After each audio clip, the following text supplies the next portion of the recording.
राधे कृष्णा। जय बोलो सीता रामचंद्र भगवान की जय।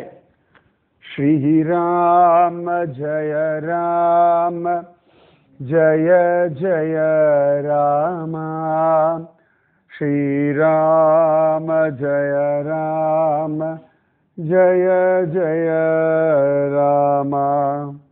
श्री राम जय राम जय जय राम। श्री राम जय राम जय जय राम। श्री राम जय राम जय जय राम। श्री राम जय राम जय जय राम। जय बोलो सीता रामचंद्र भगवान की जय। जय बोलो राष्ट्र गुरु समर्थ रामदास स्वामी की जय। जय बोलो यमुना मैया की जय। जय बोलो श्री कृष्ण कन्हैया लाल की जय। जय बोलो राधा रानी की जय। जय बोलो यशोदा मैया की जय। மகோன்னதமான பிருந்தாவனம். பிருந்தாவனத்தை கண்டோமே அப்படின்னு ரொம்ப அழகா ஆண்டாள் சொல்றா. இந்த பிருந்தாவனம் ரஜபூமி எல்லாம் ஏன் இன்னைக்கும் மகாத்மியத்தோட இருக்கு? பார்த்தா பெரிய பெரிய கோவில்கள், பெரிய பெரிய மூர்த்திகள் அந்த மாதிரி இல்லை. ஒரே கிராம்ப்டு ரோட்ஸ், கொச்ச கொச்ச கொச்ச கொச்ச கொச்சன்னு கூட்டம் இப்படி இருக்கு, அவ்வளவுதான். ஆனா ஏதோ ஒண்ணு பிருந்தாவனத்தை, இந்த விரஜபூமியை பத்திரமா பார்த்துட்டு இருக்கு அப்படின்னா பக்தர்களுடைய பாவம். பெரிய இன்ஃப்ராஸ்ட்ரக்சர்லாம் கிடையாது பிருந்தாவனத்திலேயோ கோகுலத்திலேயோ. வா அப்படின்னு ஒரு பெரிய கிளீன் ரோட்ஸ் அந்த மாதிரிலாம் கிடையாது. ஆனாலும் ஒரு சாநித்தியம் மட்டும் நமக்கு ஃபீல் பண்ண முடியும். என்னடான்னா இங்க வர பக்தாளுடைய பாவம், இங்கேயே இருக்கக்கூடிய விரஜவாசிகளுடைய பாவுக ஹிருதயம் உயிரோட்டமா வச்சுருக்கு. அதாவது வீடெல்லாம் அழகா இருந்தாலும் அந்த வீட்டில் வாழறவா சந்தோஷமா இருந்தாதான் அந்த வீட்டில் ஒரு நுழைஞ்ச போது நமக்கு ஒரு பாசிட்டிவ் வைப்ரேஷன் கிடைக்கும். நதியெல்லாம் சுத்தமா இருக்கலாம், விளையாடுறதுக்கு ஆளே இல்லை, அனுபவிக்கிறதுக்கு ஆளே இல்லைன்னா பெரிய ரசம் ஒன்றும் இருக்காது. சிங்கம் எல்லாம் ஜூல பார்ப்போம், அந்த அந்த ரூபம் பிடரி மேல் எல்லாம் இருக்கும். பட் சிங்கத்துடைய காம்பீரியம் அதுக்கு இருக்காது. காட்டில் பார்க்கணும் வைல்ட் ஹார்சஸ், அப்படி இருக்கும். நாட்டில் பார்க்குற குதிரைகள்லாம் அப்படி இருக்கும், அவ்வளோதான். ஸோ அந்த உயிர்ப்பு இருக்கணும் இல்லையா? அந்த உயிர்ப்பை பக்தர்களாலே மட்டும்தான் அவ்வளவு அழகா. இப்போ சரியா சொல்லுவா, மூர்த்திகளுக்கெல்லாம் கூட அந்த பக்தாளுடைய பக்தியினாலே தான் உயிர்ப்பு இருக்கு. பக்தர்களுடைய பாவுக ஹிருதயம் அப்படி ஒரு ஆனந்தத்தை கொடுத்துடும். அந்த பக்தர்களுடைய ஹிருதயத்தை பாவபூர்வமா ஆக்கிறது தான் மகாத்மாக்களுடைய அவதார ரகசியம். இல்லாட்டி ரொம்ப ட்ரையா இருக்கும். நம்மளுடைய மனசை பார்த்தோம்னா சின்ன சின்ன விஷயங்கள் நடக்கலைன்னா கூட செட்பேக் ஆகிடும், டல் ஆகிடும், ஒரு உற்சாகம் கிடையாது. இது நினைச்சேன் நடக்கலை, இதுக்கு ஆசைப்பட்டேன் கிடைக்கல, இதுக்கு நான் போராடினேன் எனக்கு அது வாய்க்கலை. ஸோ ரொம்ப ஈஸியாக நம்ம ஒரு நெகட்டிவிட்டிக்கு டிரான்ஸ்ஃபர் ஆகிடுவோம். அது இல்லாமல் என்ன நடந்தாலும் ஏத்துண்டு அதை ஓவர் கம் பண்ணிண்டு நாம் அடைய வேண்டிய லட்சியத்தை நோக்கி நாம் டிராவல் பண்றதுக்கான ஒரு உற்சாகம் கொடுக்கறதுக்கு தான் மகாத்மாக்கள் வர. ஆழ்வார்களா இருக்கட்டும், நாயன்மார்களா இருக்கட்டும், வார்க்கரி சம்பிரதாயமா இருக்கட்டும், கௌடிய வைஷ்ணவ சைத்தன்ய மகாபிரபு சம்பிரதாயமா இருக்கட்டும், வல்லபாச்சாரியாருடைய புஷ்டி மார்க்கமா இருக்கட்டும், பார்த்தா இந்தியாவில் எவ்வளவு ஸ்டேட்ஸ் இருக்கோ அதை விட 100 மடங்கு ஜாஸ்தியா சம்பிரதாயங்கள் இருக்கு. பல சம்பிரதாயங்கள் பேர் கூட தெரியாது. இன்னைக்கு நம்ம நேற்று கூட போயிருந்தோம் இல்லையா, அந்த மதுவனம்லாம் போகும்போது அங்க ஒரு பைட்டக், அங்க வல்லபாச்சாரியாருடைய தப்போபூமி, அங்க ஒரு ஸ்ரீநாத்ஜி. அந்த வல்லபாச்சாரியர் சம்பிரதாயத்திற்கு வல்லபாச்சாரியர் எங்கெல்லாம் உட்காந்து தப்பசம் அந்த பைட்டக்கா தேடி தேடி தேடி தேடி தேடி போய் பார்த்துட்டு இருப்பார். ஸ்ரீ வைஷ்ணவாள்லாம் ஆழ்வார்கள் பாடின இடமா போய் பார்த்துட்டு இருப்பார். வார்க்கரிக்காரெல்லாம் பக்த விஜயத்துடைய பக்தாளுடைய இடங்களா போயிட்டு இருப்பார். அந்த மாதிரி ஒவ்வொரு அந்த மாதிரி நிம்பார்க்க சம்பிரதாயம், நேற்று நம்ம போன அந்த துருவட்டியிலாம் நிம்பார்க்க சம்பிரதாயம், அவள்லாம் அங்க போய் வாவ் அப்படின்னு உட்காந்து தபஸ் பண்ணிட்டு இருப்பா. இதஹரி வம்ச மகாபிரபுவுடைய சம்பிரதாயம் எல்லாம் சேவா குஞ்ச், ராதா வல்லப் இந்த பக்கம் சுத்தின்னு இருப்பா. இப்படி ஜெகநாத் சம்பிரதாயம் தனி, ஒவ்வொரு ஊருக்கு ஒரு சம்பிரதாயம் உண்டு. அப்ப அவரவர்கள் அந்த மூர்த்தி, அந்த சம்பிரதாயம், அந்த பாவம் அது அப்படியே கொண்டு வந்துட்டு இருக்கா. மத்வ சம்பிரதாய சேர்ந்தவர்கள், மத்வாச்சாரிய அந்த பரம்பரையினுடைய ஆச்சாரியர்கள் இந்த விஷயங்கள் எல்லாம் கவனிச்சுட்டு இருப்பா. அப்ப இந்த ஹிருதயம் இதுதான் ரகசியமே. மனையேவ மனுஷானாம் காரணம். ரொம்ப அழகான ஒரு வாக்கியம் அது. மனசுதான் காரணம். நமக்கு ஆனந்தத்துக்கும் காரணம் மனசுதான், டல்லா இருக்கிறதுக்கு காரணமும் மனசுதான், குழப்பத்துக்கும் காரணம் மனசுதான், ஒரு வெறுப்புக்கும் காரணம் மனசுதான். ஸோ மனசினுடைய விகாரம் தான் எல்லாமே. இப்போ உடம்பு முடியலன்னா கூட மனசு சந்தோஷமா இருக்க முடியும், தப்பே கிடையாது. டயர்டா படுத்துட்டு இப்படி சிரிச்சுட்டு இருப்பா. நிறைய பேர் நான் பார்த்துருக்கேன். குருஜிமாலாம் இந்த டயாலிசிஸ் எல்லாம் பண்ணிட்டு வருவா, கிட்னி ப்ராப்ளம், அப்படியே உடம்பெல்லாம் பிரிச்சு போடாம இருக்கும். அப்படி டயர்டா வருவா. 3-4 மணி நேரம் டயாலிசிஸ் முடிஞ்சிட்டு டிராவல் பண்ணிட்டு வந்துட்டு போன ராதேஷடா அப்படி இருக்கடா அப்படின்வா. அந்த அந்த பாடி வீக்னஸ் தெரியும், ஆனாலும் அதை தாண்டி ஒரு உற்சாகம். அப்ப யாராவது பார்க்க வந்தா கூட அழகா ஒரு உபதேசம். அப்ப எப்படிடா முடியறதுன்னா அந்த மனோபலம். அம்பு படுத்துண்டு பீஷ்ம பிதாமகர் அவ்வளவு அழகா சகஸ்ரநாமம் ஜபிச்சார்னா மனோபலத்தினாலே. அப்ப நம்ம மனசு அழகா பக்குவப்படுத்தியாச்சுன்னா தெய்வ தரிசனம், தெய்வ அனுபவம் இதெல்லாம் ஒரு பெரிய காரியமே கிடையாது. ரொம்ப பெரிய காரியம் எதுன்னா திரும்ப திரும்ப நம்ம மனசை சரி பண்றது ஒண்ணுதான் இந்த வாழ்க்கையினுடைய ரகசியம். நாம எந்த நிலைமையில இருந்தாலும் அந்த நிலைமையை மாற்ற முடியும்.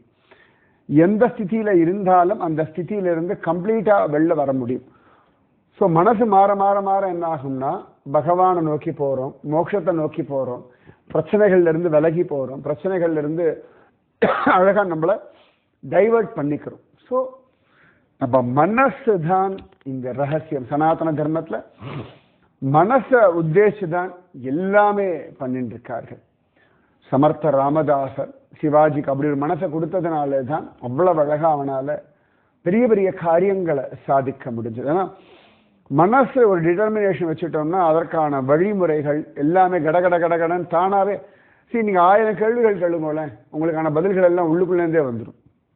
நீங்க 1000 குழம்புங்க கடைசியில தெளிவு ஒரு சொல்யூஷன் உங்க மனசுல இருந்து தான் வரும். எல்லாமே நாம் எல்லாருமே மனசை தான் கவனிக்கணும். சரியா? எனக்கு தெரிஞ்ச ஒரு நல்ல மனநல மருத்துவர் அப்படின்னா குருநாதர் தான். The best easiest psychiatrist. அழகா நம்ம கைட் பண்ண முடியும் அப்படின்னா குருநாதர். சமர்த்த ராமதாஸ் அப்படிதான் வேணாபாயியை அவ்வளவு அழகா பக்குவப்படுத்துற. ஏன்னா அவ காலகட்டத்துல அவள் இருந்த நிலைமைக்கு ஊர் உலகம் சொன்ன நிலைமையெல்லாம் தாண்டி இன்னைக்கு அவ்வளவு தைரியம் அவளுக்கு. பிக்ஷை எடுக்கலாம் போகிறா. அவ்வளவு அழகா அவளுடைய ஒரு நமஸ்காரம் சகாராம மாத்திடுறது. அதனால சமர்த்த ராமதாசர் மீரஜ்ல அவ்வளவு அழகா அந்த டில்லில்கான் இடம் தரேன், நீங்க ஒரு மட் கட்டணும், இங்கேயே இருந்துடணும் அப்படின்னு அவர் சொன்னார். மரமெல்லாம் ஸ்தாபிதம் பண்றேன், நான் இங்க இருக்க மாட்டேன், நான் யோகி சுத்திண்டே தான் இருக்கணும். யோகின்னு சுத்தணுன்றது இல்லை. அவரே 12 வருஷம் டாக்லியில தான் உட்கார்ந்து தான் இருந்திருக்கார். 12 வருஷம் எங்கேயுமே போகாம தான் இருந்திருந்தார். சில இடங்கள்ல இருக்க மாட்டேன், அப்படி சுத்திண்டே இருக்கணும், ஜனங்களுக்கு தானம் பண்ணிட்டே இருக்கணும், பகவத் சங்கல்பம், அவ்வளவுதான். இப்ப காலங்கள் மாறிண்டே இருக்கு. வெயில் காலம் வர்றது, குளிர்காலம் வர்றது, மழைக்காலம் வர்றது, வசந்த காலம் வர்றது. இதெல்லாம் எப்படி அந்த காலங்கள் பகவான் டிசைன் பண்ண மாதிரி டக்கு டக்கு டக்கு டக்குன்னு போயிட்டு இருக்கோ அந்த மாதிரி மகாத்மாக்களும் ஒரு இடத்துல கூட இருக்காம சுத்திட்டே இருப்பார்கள். அப்ப அழகா மடம் ஸ்தாபனம் பண்றேன்னா சொல்லிட்டு ஜோரா வேணாபாயி அந்த மடத்தை நிர்வாகம் பண்ணுவாள்னு சொல்லிட்டார். மடம் எல்லாம் தயாராயாச்சு. எல்லாரையும் வர சொல்றா. சிஷ்யால யார்கிட்டையும் சொல்ல, வேணாபாய் தான் அதை நடத்த போறான்னு. அடுத்த நாள் மடத்தினுடைய அந்த காரியங்கள் எல்லாம் நடக்க போறது. அப்பதான் சமர்த்த ராமதாஸ் அனௌன்ஸ் பண்றா, இனி இந்த நீரஜ் மடத்தினுடைய பொறுப்பு வேணா சுவாமியினுடையது அப்படின்னு சொல்லிட்டார். வேணாபாய்க்கு கண்கள்ல கண்ணீர் வெளியேறது. முதல் தடவை அவர் பால் கேட்டார். அப்ப கூட அவர் கொடுக்க முடியல, அவர் கிளம்பி போயிட்டார். அந்த நிலைமையிலிருந்து இன்னைக்கு ஒரு மடத்தினுடைய நிர்வாகம் வரைக்கும் கொண்டு வந்து விடுறார்.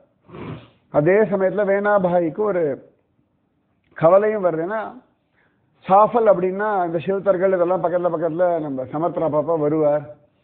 மீரஜ்னா எப்ப வருவார்னே தெரியாது, நம்மளை தனியா கொண்டு எங்கேயோ வைக்கிறாரோ அப்படின்னு ஒரு கவலை. ஆனா இதெல்லாம் போய் சமர்த்தராமதாசிட்ட பேச முடியாது. அங்கெல்லாம் வாய் பேச்சே கிடையாது. என்ன சொன்னாலும் அதற்கு அழகான ஒரு பதிலை சொல்லிடுவார். கன்வின்சிங்கா இருக்கும். அதையும் கேட்டு வாங்கிக்கணும். சரின்னு ஒத்துண்டு போயிட்டா சேஃப். அது நிஜமாவே அந்த கன்வின்சிங் ஃபேக்டர்லாம் நீங்க 1000 லாஜிக் சொல்லுங்க, பலவிதமா ஜஸ்டிஃபை பண்ணுங்க, கடைசியில குரு சொல்லி முடிச்சார் இவ்வளவுதான் அப்படின்றது. அவ்வளவுதான், அதுக்கு மேல பேசவே முடியாது. அப்ப இவளுக்கு என்ன பண்றதுன்னு தெரியல. சரி, ஆனா அவர் பண்றாருன்னா ஏதோ காரணம் இருக்கும்னு தெரியாது. எல்லாரையும் நீரஜ் கழிச்சுட்டு போயாச்சு. நீரஜ்ல அவ்வளவு அழகா இந்த வேணாபாயினுடைய மாமனார் மாமியார்லாம் வரா. அவகிட்டே சொல்ல, இனி உங்க வேணா இங்கதான் இருப்பா, அவள் தான் இந்த மடத்தை நிர்வாகம் பண்ண போறா, நீங்களும் இங்க இருந்து ஆனந்தமா மடத்தை கைங்கரியம் பண்ணிட்டு நிம்மதியா இருங்கோன்றா. அவளுக்கு நம்பவே முடியல. அதாவது கற்பனை கூட பண்ண முடியாத ஒரு வாழ்க்கையில கொண்டு வந்து வச்சுட்டார். அதாவது ஒரே என்ன பண்றதுன்னு தெரியாம பையன் போயிட்டான். ஒரு பொண்ணு தான், அந்த மாட்டு பொண்ணு இருக்கா, வயசான காலத்துக்கு அப்புறம் அவளை யார் பார்த்துப்பா, இந்த ஊர் உலகம் தான் சொல்லிட்டு இருக்குமே, படுத்து எடுத்துருவாளே, இப்படி பல கவலைகள்ல வாழ்ந்துட்டு இருந்த அந்த குடும்பத்துல இன்னைக்கு ராமராயாவினுடைய ராஜ்யம், சத்சங்க ராஜ்யம், கற்பனை கூட பண்ணி பார்க்க முடியாத ஒரு புது பரிமாணம் அவ வாழ்க்கைக்கு கிடைச்சுடுத்து. ரொம்ப சந்தோஷம்.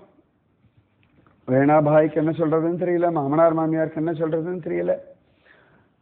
அழகா அந்த மடம் ஸ்தாபித தினத்துக்கு வேணாபாய்க்கு அந்த அவருடைய சம்பிரதாயப்படி என்ன உண்டோ அதெல்லாம் பண்ணி, முக்கியமா என்னன்னா உபதேசம் எல்லாம் பண்ணிட்டு பிக்ஷை எடுக்க கிளம்பணும்.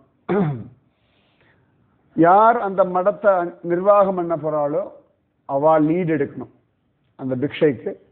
சமர்த்த ராமதாசன் மற்ற சிஷ்யாலாம் அவ பின்னாடி வரும். எல்லா இடத்துலையும் சமர்த்த ராமதாசர் லீட் எடுப்பார். ஆனா எங்கேயாவது மடம் ஸ்தாபிதம் பண்ணி இனிமேல் இந்த மடத்தினுடைய நேத்திரத்துவம் அதை கவனிக்கக்கூடிய யாரோ இருக்காளோ அவாதான் அதுக்கு லீட் எடுக்கணும் அந்த இடத்துல அப்படின்னு ஒரு வழக்கத்தை சமர்த்த ராமதாசர் கொண்டு வர. இது எல்லா ஆச்சாரிய புருஷாலுமே பண்ணுவார். இப்போ ஆதிசங்கர் பார்த்தோம்னா ஜோஷி மட்டில் தோட்டகாச்சாரியாரை தான் மெயினா வச்சுண்டு அந்த மடத்தை ஸ்தாபிதம் பண்றார். புரி ஜெகநாத கஷேத்திரத்துல எம்பார பிராதானியமா வச்சுட்டு தான் எம்பார் மட் அப்படின்னு நம்ம சுவாமி ராமானுஜர் ஸ்தாபிதம் பண்றார். அதுதான் எம்ஆர் மட் அப்படின்னு பெயர். அது மாதிரிதான் புரி, துவாரகா, எல்லா இடங்கள்லையுமே ஆதிகுரு சங்கராச்சாரியர் இந்தந்த சிஷ்யாதான் இந்த மடத்தை நிர்வாகம் பண்ணணும் அப்படின்னு தீர்மானம் பண்றார். அது மாதிரிதான் சுவாமி ராமானுஜர் 74 சிம்ஹாசனாதிபதிகள் நியமிச்சு இந்த விஷயங்களை இவர்கள்லாம் கொண்டு வரணும், இந்த விஷயங்களை இவர்கள்லாம் பார்த்துக்கொள்ளணும் அப்படின்னு தீர்மானிக்கிறார் அப்படின்னு காண கிடைக்கிறது. அப்ப மேனாபாய் லீட். அவள் அழகா அந்த தாஸ்போத் சொல்லிட்டு முன்னாடி போக, சமர்த்த ராமதாசரும் மற்ற சிஷ்யாலும் தாஸ்போத் சொல்லிட்டே அவள் பின்னாடியே போக, அவ்வளவு பேரும் வந்திருக்க. எங்கேயாவது நம்ம சமர்த்த ராமதாஸ் புதுசா ஒரு மடம் ஸ்தாபிதம் பண்றார் அப்படின்னா எல்லா சிஷ்யாலும் அங்க அசம்பிள் ஆயிடணும். அப்படித்தானே சாஃபல்கெல்லாம் அக்காபாய், வேணாபாய் எல்லாம் வந்தா. அந்த மாதிரி இப்ப இந்த மீரஜ் மடத்துக்கு எல்லா சிஷ்யாலும் வந்திருக்கா. நிறைய எல்லா பக்கமும் ஒரு சிஷ்யா உண்டார். 400-500 பேர்கிட்ட வந்திருக்கா. அத்தனை பேரும் பிக்ஷை எடுக்க போறா. ஊரே பார்க்கறது. ஊர்ல இருக்கவாள்லாம் யாரெல்லாம் வேணாபாய விதவிதமா பேசினாலும் விதவிதமா ட்ரீட் பண்ணாலும் அவள்லாம் இன்னைக்கு வேணாபாய நமஸ்காரம் பண்றா. அவா தன்னுடைய தப்பை உணர்றா. வேணாபாய்க்கு இப்போ வந்து ஒரு மைண்ட் செட், இவாளெல்லாம் அன்னைக்கு அந்த திட்டிங்கள்ல காலில் விழுந்துட்டல்ல அந்த பெருமையும் இல்லை. பகவான் அன்னைக்கு வாழலாம் என்னை திட்ட வச்சா அன்னைக்கு காலை விழ வச்சாட்டான் அதுவும் இல்லை. அன்னைக்கு அது நடந்தது, இன்னைக்கு இது நடக்கிறது. இது ரொம்ப அழகான ஒரு மனோபாவம். அதையும் இதையும் கிளப் பண்ணி என்னுடைய தப்போபலம் இல்லாட்டி நான் எந்த நிலைமையில இருந்தேன், நான் இன்னைக்கு முன்னாடி ஜெயிச்சு விட்டேன், நான் ப்ரூவ் பண்ணிட்டேன், இது சாதாரண மனுஷாளுக்கு வரும் இல்லையா? வேணாபாய்க்கு அதெல்லாம் ஒண்ணுமே இல்லை. ஓகே, அன்னைக்கு அவ அப்படி இருந்தா இன்னைக்கு இப்படி இருக்கு, அவ்வளவுதான், சிம்பிள். இது ரொம்ப அழகான ஒரு மனோபாவம். அப்ப என்ன ஆகும்னா நம்ம மனசுல ஒரு பாரமோ ஒரு வெஞ்சன்ஸோ இல்லாட்டி நான் ப்ரூவ் பண்ணிட்டேன்னு ஒரு ஈகோவோ வரவே வராது. ஓகே, அன்னைக்கு அப்படி இருந்தா இன்னைக்கு இப்படி இருக்கா. இதுதான் ஹியூமன் லைஃப். அப்படிதான் எல்லாருமே வந்து ஒவ்வொரு சூழ்நிலையில ஒவ்வொரு விதமா ஒரு எமோஷன்ல இருக்கும். அது சரி தப்பு நல்லது கெட்டது நியாயம் அநியாயம் தர்மம் அதர்மம்ன்றது அடுத்த விஷயம். அன்னைக்கு அந்த மாதிரி ஒரு மூட் ஸ்விங், அப்படிதான் சொல்லணும், மூட் ஸ்விங். அன்னைக்கு அந்த மொமெண்ட்ல அவளுக்கு அது பெருசா தப்பா தெரிஞ்சது, இப்ப அதே வேணாபாய் ரொம்ப வசதியா தெரியுது, அவ்வளவுதான். ஸோ நாம் அதுக்கு எதுக்கு வெயிட்டேஜ் கொடுக்குறோன்றதை பொறுத்து தான் அதை பெருசா சொல்றது, அவ்வளவுதான். வேணாபாய் ரொம்ப நியூட்ரல், நிஜமாவே ஜடபரதர் போல நியூட்ரலா அவ பாட்டுக்கு பண்ணிட்டு இருக்கா. அவளை பொறுத்த வரைக்கும் இனி நீரஜ் மட்டை பார்த்துக்கணும், சமர்த்த ராமதாசர் சொன்னபடி எல்லா விஷயங்களும் பண்ணணும்.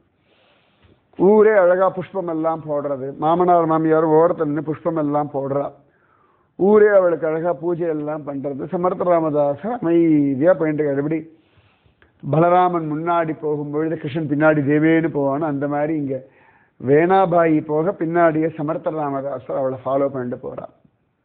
ஊரெல்லாம் பிக்ஷையெல்லாம் எடுத்து முடிச்சாச்சு, வந்தாச்சு, எல்லாருக்கும் அவ்வளவு அழகா தடபுடலாம் சாப்பாடெல்லாம் ரெடி பண்றா. எல்லாரும் உட்கார சொல்ற சமர்த்த ராமதாசர். உட்கார சொல்லிட்டு வேணாபாயை பரிமாற சொல்ல. ஒரு மடத்து நிர்வாகம்னா சாப்பிட்றது வந்து எல்லாத்தையுமே பார்த்துக்கணும். ஒரு மேனேஜர் அப்படின்னா நான் எல்லாரையும் வேலை வாங்குவேன்னு அர்த்தம் இல்லை. எந்த வேலையா இருந்தாலும் நான் பண்ணுவேன், எனக்கு தெரியும், அது பண்ணணும். நிறைய மடாதிபதிகள்லாம் பார்க்கணும், ரொம்ப அழகா சாதாரணமா அடுத்தடுத்த வேலைகள் அவ பாட்டுக்கு பண்ணிட்டே இருப்பா, ஜோரா இருக்கும். நிறைய இடங்கள்ல நான் பார்த்திருக்கேன். அப்ப அந்த மாதிரி சுவாமி ராமானுஜர்லாம் பண்ணார் அப்படின்னு இருக்கு. ஆதிகுரு சங்கராச்சாரிய, எவ்வளவு பேர் நீங்க நிறைய சம்பிரதாயத்தில் அதெல்லாம் பார்க்க முடியும். அப்ப ரொம்ப அழகா வேணாபாய் பரிமாறா, கூட சமர்த்த ராமதாசரும் பரிமாறா. எல்லாரும் ஸ்ரீராம ஜெயராம ஜெய ஜெயராமன் எல்லாம் ஜபிக்கிறா. இந்த டிலீல்கான் பார்க்கறான், எவ்வளவு பெரியவர், அவ்வளவு தபோபலம் உடையவர். என் கண்ணெதிர்க்க ஒரு கொசு சைஸுக்கு மாறி எனக்கு பகவத் அனுபவத்தை புரிய வச்சவர். இன்னைக்கு ரொம்ப சாதாரண ஒரு மனுஷன் மாதிரி சாதாரணமா பரிமாறிட்டு இருக்கார். இந்த சம்பிரதாயத்திற்கு வரலாம் எவ்வளவு தூரம் கட்டுப்பட்டு இருக்கா, ஒருத்தர் மேல ஒருத்தருக்கு பொறாமை இல்லை, எவ்வளவு தூரம் ஆத்மார்த்தமா பழகிறான், ஆண் பெண் பேதம் எல்லாம் இல்லை. அவனுக்கு ரொம்ப புதுசா இருக்குது எல்லாம். டில்லில்கான் எல்லாம் பார்க்குற, எல்லாரும் சாப்பிட்டாச்சு, அவனும் சாப்பிட்றான் பிரசாதம், எல்லாரும் ஜெய ஜெய ரகுவீர சமர்த்த அப்படின்னு அப்படி ஒரு தாக்கத்தை கொண்டு வந்திருக்கா. டில்லில்கான் கூட ஸ்ரீராம ஜெயராம ஜெய ஜெயராம அப்படின்னு ஜெபிக்கிறான். இன்னைக்கு கூட நம்ம வந்து அந்த உக்கல் பந்தன் பார்த்துட்டு கர்க மகரிஷி பேர் வச்ச இடத்துக்கு ஏறும்பொழுது ஒரு 2 முசல்மான் ஆடு மேய்ச்சிண்டு அப்பதான் மேலே ஏறுறா. நான் அப்படி பார்த்துட்டே போனேன், நான் பின்னாடியே ஏறிட்டு இருந்தேன். அப்புறம் அந்த ஊருக்கார அங்கே ஒரு சாது உட்காந்து இருந்தார் அந்த இடத்துல நம்ம பார்க்கும்பொழுது. உடனே அவர் கூட ஆரம்பிக்கல, இவன் அங்கேயே முதல்ல ஜெய் சியாராம் அப்படின்னு இந்த முஸ்லீம் சொல்ல, உடனே அவர் ஜெய் சியாராம் அப்படின்னு, அப்புறம் ராதே ராதே அப்படின்னு பரஸ்பரம். நினைச்சேன் பரவாயில்ல, அந்த இடத்தினுடைய மகாத்மியம் அண்ணா தெரியாது. மீசையெல்லாம் கிடையாது, பெரிய தாடி வச்சுட்டு அதோ ஆடு மேய்க்கிறவா. பட் ஆனா அந்த ஜெய் சியாராம்ன்றது அவ்வளவு அழகா, ஜெய் சியாராம் அப்படின்னு. இன்னைக்கு ஒரு புது விஷயம் கத்துட்டோம் இல்லையா? என்ன கத்துட்டோம்? எல்லாத்துக்கும் கூட ராம் ராம்னு, சாவல் ராம்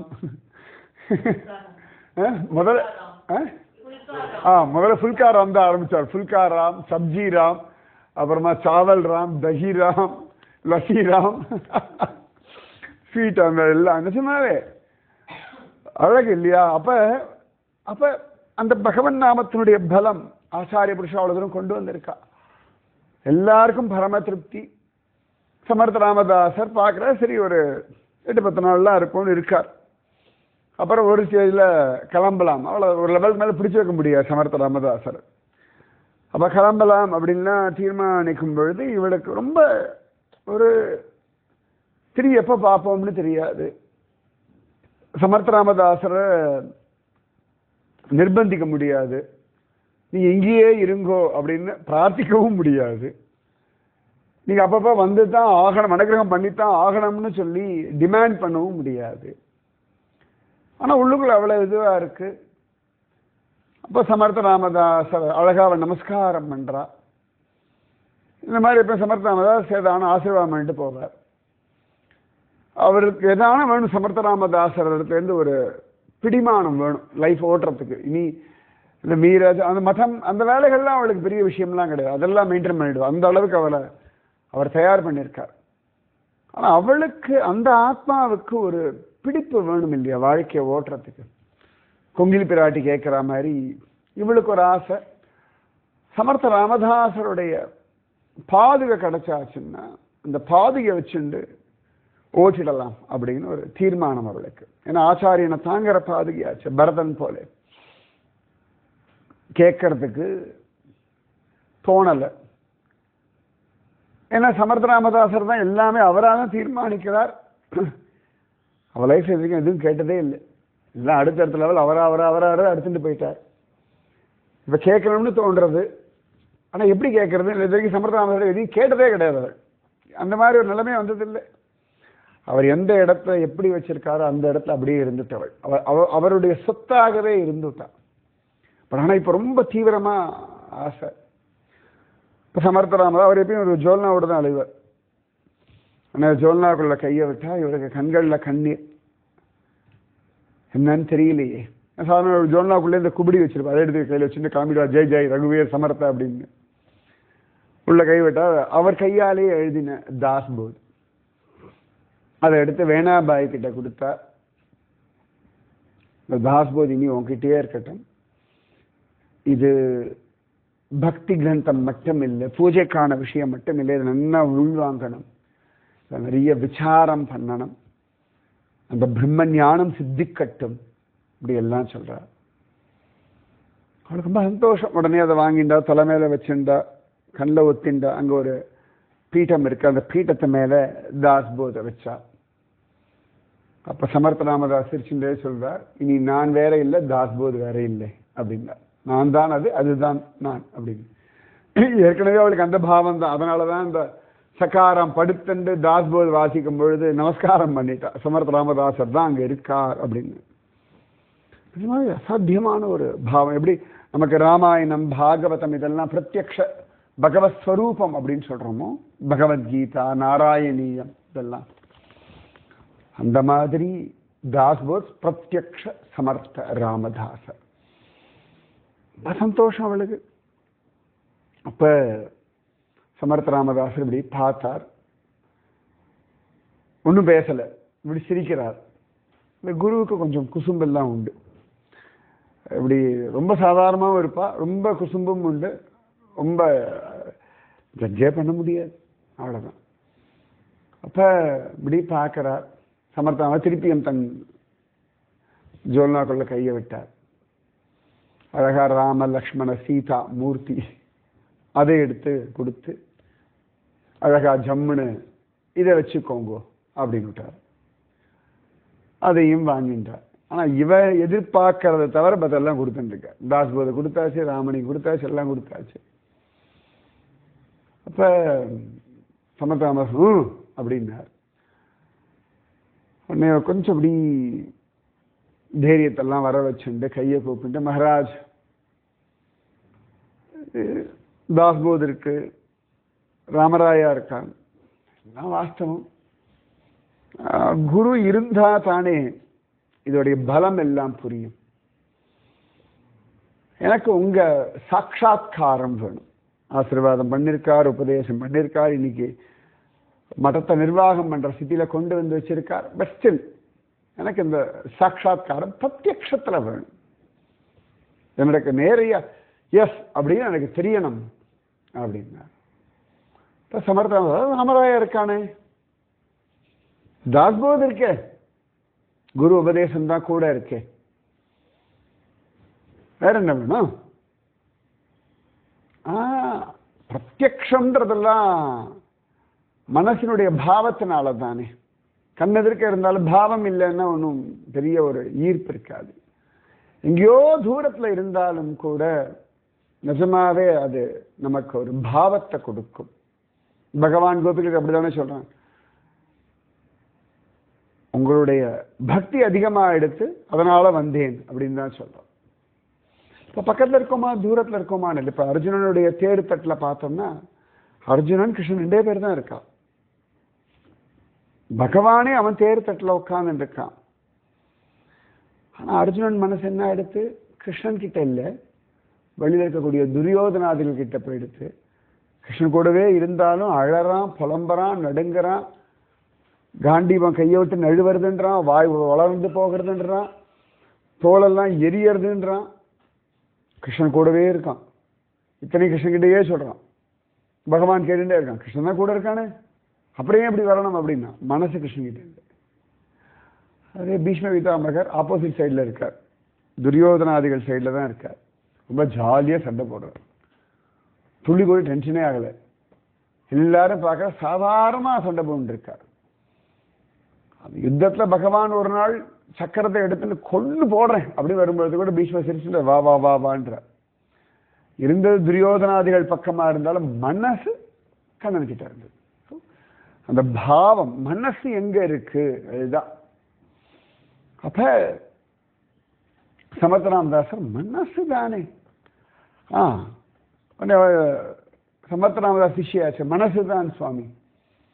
அந்த மனசுக்கு அது ஒரு பிடிமானம் வேணும் அப்படின்னு சொன்ன உடனே சமர்த்தராமதாசர் தான் போட்டு இந்த பாதையிலேருந்து அப்படி கீழே இறங்கினார். இது எடுத்துக்கோ அப்படின்ட்டார். அவள் என்ன எதிர்பார்த்தாலும் அது கொடுக்கறதுக்கு முன்னாடி தாஸ்போத் ராமன் எல்லாம் கொடுத்தாச்சு. அதுக்கப்புறமா தன்னுடைய பாதுகையை கொடுத்தார். எப்படி கொங்கில் பிராட்டிக்கு சுவாமி ராமானுஜர் தன்னுடைய பாதுகையை கொடுத்தாரோ, எப்படி பரதனுக்கு பகவான் ராமச்சந்திரன் தன்னுடைய பாதுகையை கொடுத்தானோ, அந்த மாதிரி சமர்த்த ராமதாசர் வேணாபாய்க்கு அந்த பாதுகையை கொடுத்தார். கதறிட்டா வேணாபாய். நிஜமாவே இந்த காருண்யம்லாம் எப்படி வர்ஷிக்கும்னே சொல்ல முடியாது. அந்த காருண்யத்துக்கு என்னத்தை சொல்றதுன்னு தெரியல. திருப்பியும் நமஸ்காரம் பண்ணி அழுதா. உடனே அவளுக்கு தியானம் பேசி சமர்த்த ராமதாசரை பிடிச்சு வைக்கணும்னு ஆசை. அப்ப உடனே மகாராஜ் இவ்வளவு பெரிய கிருபை பண்ணிட்டேன், எனக்கு ஒரு சின்ன சந்தேகம் அப்படின்னா. சமர்த்த ராமதாசர் சிரிச்சார். என்னம்மா சொல்லுமா, என்ன சந்தேகம் அப்படின்னார். உடனே அவள் சொன்னா, இல்லை தாஸ்போத் மட்டும் வாசிச்சா போதுமா, அதுலேயே ஞானம் எல்லாம் சித்திச்சிருமா, வைராக்கியம் எல்லாம் சித்திக்குமா? அவள் எப்பயும் அது மட்டும் தான் வாசிப்பா. இருந்தாலும் ஒரு கேள்வி. இப்போ சமர்த்த ராமதாசர் சொல்றாருமா, இந்த ஏக குரு ஏகமூர்த்தி உபாசனையில் இருக்கும் பொழுது நிச்சயமாக எல்லாமே சித்திச்சிடும், அங்கே குழப்பமே கிடையாது, சந்தேகமே கிடையாது அப்படின்னு சொல்லிட்டு சிரிக்கிறார். பார்க்குற எதுக்கு சுவாமி சிரிக்கிறாரு? இல்லை தியானம் கேட்டு கொஞ்ச நேரம் அப்படியே பிடிச்சி வைக்கணும்னு இல்லையா அப்படின்னார். என்ன சொல்றதுன்னு தெரியல. வேணாபாய்க்கு ஆசீர்வாதம் பண்ணார், அவ்வளோதான். அவர் பாட்டு கிளம்பியாச்சு. அதுக்கு மேலாம் இருக்க மாட்டார், வைக்கவும் முடியாது. ஆனால் அந்த இடத்துடைய காரியங்கள் முடிச்சாச்சு. அது இப்போ குரு கிருப்பை. வேணாபாய் அந்த பாதுகா பலத்திலேயே மதத்தை நிர்வாகம் பண்ண. இன்னொரு விஷயமும் இருக்கு. சமர்த்த ராமதாசர் இருக்கும் பொழுது ஜனங்கள் ஒரு மாதிரி பிஹேவ் பண்ணுவா, அவரோட ஆப்சன்ஸ்ல வேற மாதிரி பிஹேவ் பண்ணுவா. இப்போ இனிமேல் அங்கே தாஸ்போத் இருக்கு, ராமதாசருடைய பாதுகை இருக்கு, ராமராயா இருக்கான்னா அந்த அப்படியே மெயின்டைன் ஆகிட்டு இருக்கும். இல்லை அப்படின்னா அதுக்கு ஒரு விலை இருக்காது. அவா வருவா, ஏதான வெட்டி கதை பேசிட்டு இருப்பா, அது மாதிரிலாம் ஆயிடும். அதனால தான் நிறைய மட்டங்கள் அந்த சம்பிரதாயங்கள்லாம் ஒரு ஸ்ட்ரிக்ட் ரூல்ஸ் அண்ட் ரெகுலேஷன் வச்சுட்டு இருக்கா. அப்படின்னா அப்போதான் வந்து அந்த ஒரு கட்டுக்கோப்பாக இருக்கும். இல்லாட்டி சகட்டு மேனிக்கு எல்லாரும் பெயிண்ட் இருப்போம். அந்த ஒரு டிசிப்ளின் வேணும். அதனால சமர்த்த ராமதாசர் இதெல்லாம் தெரிஞ்சுதான் இத்தனையும் கொடுத்துட்டு அங்கிருந்து கிளம்பினார். ஸோ நீங்கள் பாட்டுக்கு நாமஜபம் பண்ணுங்க, குரு சொல்றத ஃபாலோ பண்ணிட்டே வாங்கோ. அடுத்தடுத்த லெவலில் உங்களை அழிச்சுட்டு போகிறதும் உங்களுடைய ஆத்மாவுக்கு என்ன வேணுமோ அதை கொடுக்கறதும் அது குரு பார்த்துப்பார். ஏன்னா ஒவ்வொரு ஜீவனுக்கும் அந்த ஆத்மாவை கடைசி வரைக்கும் பிடிச்சு நிறுத்தி வைக்கிறது ஏதானும் ஒரு பிடிமானம் வேணும் இல்லையா? வேணாபாய்க்கு பாதுகை அப்படின்ற ஒரு பிடிமானத்தை கொடுத்தார். சத்ரபதி சிவாஜி தானே தாஸ்போதே எழுதினார். அவனுக்கு அந்த பிடிமானத்தை கொண்டே அவன் காலத்தை ஓட்டிட்டு இருந்தான். கல்யாண சுவாமிக்கு கேட்க வேண்டாம், அவர் சொல்றதெல்லாம் கூட உட்காந்து எழுதிட்டே இருக்கிற வேலை தான். ஒவ்வொருத்தருக்கும் ஒவ்வொரு பிடிமானம். குரு ஒவ்வொருத்தருக்கும் ஒரு விஷயத்தை கொடுத்து அந்த பிடிமானத்தை கொண்டே வாழ்க்கையை ஓட்டும்படியா பண்ணிடுறார். நீங்க வாழ்க்கை பிடிமானத்தோட வாழுங்க. நிஜமாவே பகவான்ற பிடிமானம் நம்ம எல்லார் கூடவுமே இருக்கு. ராதே கிருஷ்ணா. ஸ்ரீராம ஜய ராம ஜய ஜய ராம. ஸ்ரீராம ஜய ராம ஜய ஜய ராம. ஸ்ரீராம ஜய ராம ஜய ஜய ராம. ஸ்ரீராம ஜய ராம ஜய ஜய ராம. जय भोलो सीतारामचंद्र भगवान की जय. जय भोलो राष्ट्र गुरु समर्थ रामदास महाराज की जय. जय भोलो वीर धीर सूरांजनेय स्वामी की जय. जय भोलो श्री कृष्ण कन्हैया लाल की जय. जय भोलो यशोदा मैया की जय. जय भोलो यमुना मैया की जय. जय भोलो राधा रानी की जय. जय भोलो नंदगोप महाराज की जय. जय भोलो वृंदावन धाम की जय. जय हिंद. भारत माता की जय. राधे कृष्णा.